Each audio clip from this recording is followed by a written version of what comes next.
40 годишен маж е последната жртва на COVID-19 во Тетово. Изминатава недела секој ден се бележат смртни случаи во овој регион, што не било случај подолго време. Лекарите алармираат дека вирусот е многу поопасен и смртоносен, дури и за помладата популација. Ситуацијата, велат, е сериозна. Фактички овие 3 недели имаме поголем број на помлада или средна популација, би рекол, некаде од 38 до 55 години, што не беше ситуација во ноември кога го имавме пикот. Значи, за жал сега имаме и помлади и овие 2 недели имавме зголемување на бројот на починати.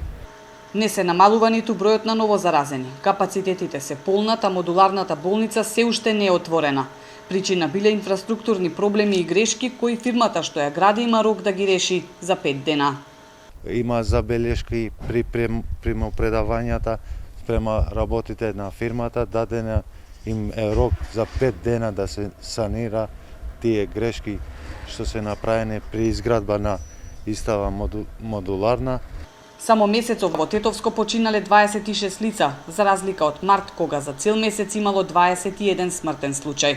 Лекарите бараат внимателност и одговорност од граѓаните. Британскиот сој побрзо развива тешка клиничка слика, па се апелира заразените да не чекаат и да не се лекуваат дома на своја рака. Доаѓањето доцна во болница може да чини живот.